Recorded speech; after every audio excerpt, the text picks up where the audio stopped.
La mer en toile de fond, des sentiers escarpés et un vélo passe-partout. Bienvenue dans le monde de Ludo. Bonjour, je m'appelle Ludomé, je suis pilote professionnel en enduro et je vous présente la bête. Donc on a un guidon déjà plus large qu'en cross-country pour plus de stabilité en descente et pouvoir plus attaquer. On a une fourche avec pas mal de débattements comme l'amortisseur pour passer de gros obstacles et des freins aussi avec plus de freinage, donc des disques plus gros pour un meilleur freinage en descente. Alors l'enduro c'est une discipline un peu entre le cross-country et le vélo de descente. Donc c'est principalement descendant, mais c'est une discipline beaucoup plus physique que la descente parce qu'on pédale aussi, on fait des liaisons à vélo et les descentes sont beaucoup plus longues, donc aussi avec des relances plus longues. On a plusieurs spéciales dans la journée, on les relie souvent à la pédale, donc on est chronométré à la descente. C'est une grande boucle dans la journée et on rentre le soir au paddock. À 26 ans, Ludovic May a déjà 10 ans de compétition derrière lui et se retrouve sous contrat avec une grosse marque allemande. C'est quand même une minorité, les professionnels qui sont dans des gros teams. C'est à quelques dizaines de professionnels et le reste, c'est vraiment des amateurs, des passionnés d'enduro, de vélo en général.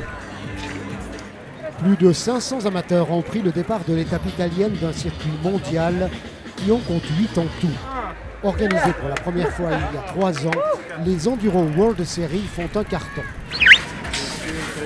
Nous explorons différents terrains, différents massifs montagneux, depuis les Rocheuses aux États-Unis, en passant par les Andes, ou comme ici, sur la Riviera italienne. Vitesse, adrénaline, spectacle, la formule tourne à plein régime.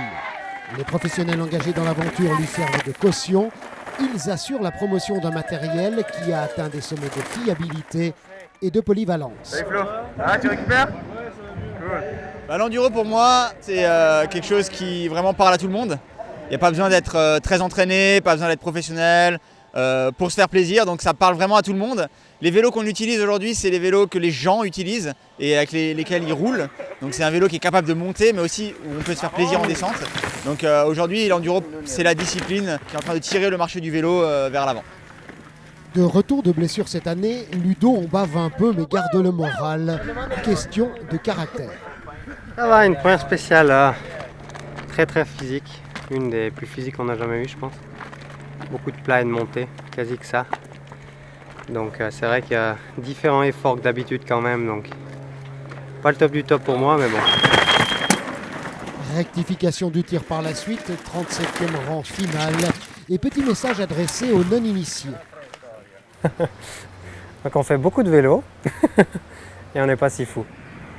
Mais bien entendu, tout le monde n'est pas obligé de faire de l'enduro à Finale Ligure.